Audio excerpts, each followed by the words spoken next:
Well, of course it's in. Barack Obama is already set up to be reelected president next year. But then again, you already knew that. I mean, come on. You had to know if you're even halfway paying attention to what's going on all around you. Look, don't get me wrong. I'm not trying to suggest that there's some grand mastermind sitting behind a curtain pulling all the strings. Hell, there doesn't even need to be. There have been two political dynamics hand in glove working over the last quarter century or so to continue to propel liberal ideas and the Democratic Party to ever greater heights. The first one of these is the Democratic Party itself. It's all about power, how to get it, how to keep it, how to grow it, and how to keep your opposition from getting it. Furthermore, they are absolutely convinced that they deserve to be the party in power because they're coming from a higher place. They own the higher moral ground. Their motives are higher, and that by definition makes their ideas superior. How many times have you heard the expression, the party of conscience? This also, by the way, gives them plenty of wiggle room for when they get it wrong. They just have to remind themselves, and all of us, that they were coming from the right place. Oh, hell, we meant well. We just missed it in our execution, that's all. But we promise, if you re-elect us one more time, we'll make absolutely sure and get it right for you the next time around. Poor results, well apologized for, if you will. But that by itself wouldn't be enough without the other dynamic, which is the Republican Party.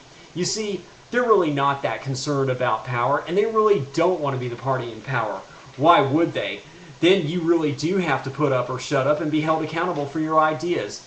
In their heart of hearts, they really don't want to risk getting it wrong, lest they ever have to actually apologize for something. No, it's far better this way. When you're the party out of power, all you have to do is sit around and make fun of the party that's in power, and that's much more comfortable.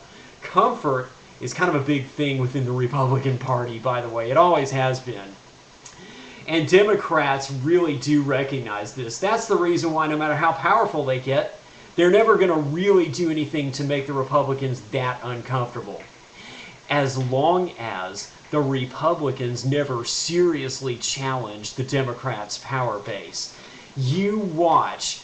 Whoever the Republican nominee winds up being is going to spend most of next year celebrating how great Barack Obama's first term's been, and then come in with a few suggestions just to make the next 4 years even better, regardless of who actually wins the election.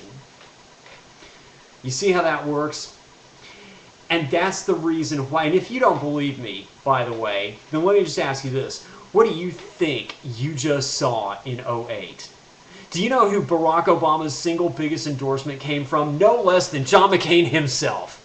I'll tell you what that showed me. That's the new prototype for Republican campaigning in this era. There is no opposition party. And do you know what? Furthermore, they just might all be in on it together. Think about it.